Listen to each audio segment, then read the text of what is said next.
Are you watching this video today because you are struggling with your S&OP process?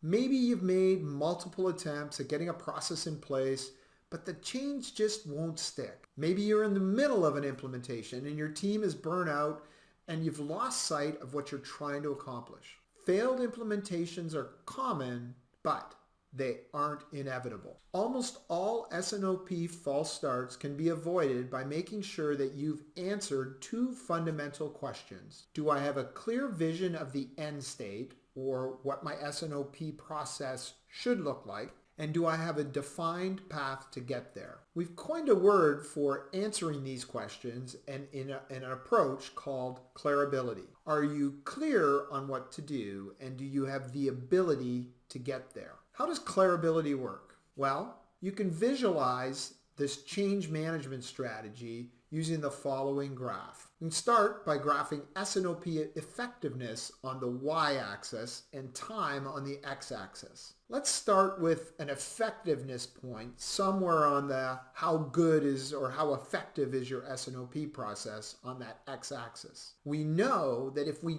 don't change, we get relatively worse as the world moves ahead. This is the red line. For example, engineers used to use slide rules, but chances are you don't have any slide rules in your rule users in your organization anymore, or even people that know what a slide rule is. Or to put it another way, coasting is a downhill process. So the objective of our change is to move to a how good it is point, which is y, that's higher than the starting point x. Unfortunately, the path from x to y is rarely a straight line. That's the dashed blue line. Things get worse before they get better. Why? Well, implementing a change increases the workload on an already busy organization. Unfortunately, if the expectation was linear improvement and the reality is that things are getting worse, the project can start to lose momentum and people become disenchanted. In the beginning, every step seems to make things worse than where we started. As we approach the bottom of that green curve, we're really faced with three options. Number one, we can abandon the project and go back to X. This is the safe path. We know X. We could stay there. Of course, we also know that staying at X means we're not moving ahead, which in turn means we're falling behind the rest of the world. Number two, we could stay at W. Well, this is the lowest and the worst place to be. We've sunk so much into this and we can't admit failure and go back. But we can't go any further forward because each step we take seems to make things worse. Number three, we can press on to Y.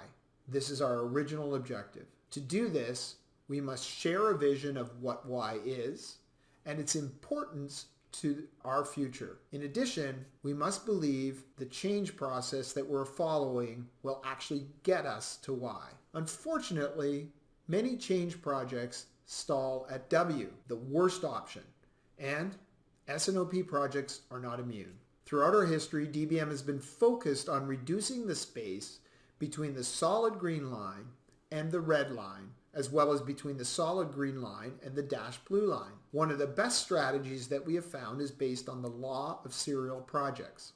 The law of serial projects says that breaking a project into smaller components that each deliver value on their own is a better approach than doing all these smaller projects in parallel in order to get that big bang at the end. When the green curve crosses the red line, we are better off than when we started. The sooner, the better.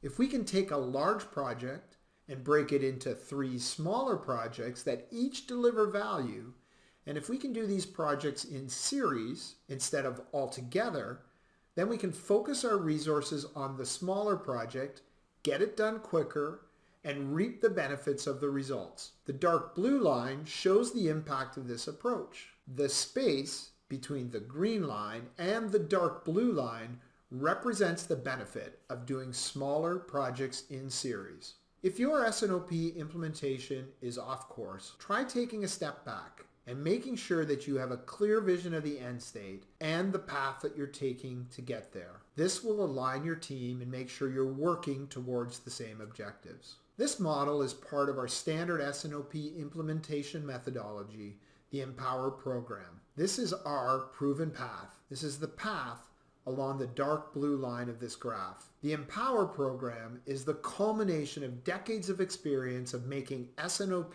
change stick, and it includes all the tools, education, and support you need to make your end state a reality. Check out our website or get in touch to see how it works. Thanks for watching today's video. Subscribe to our channel for more on implementing S&OP. You can learn more about how DBM can take your process to the next level by visiting our website, www.dbmsys.com. Thank you and take care.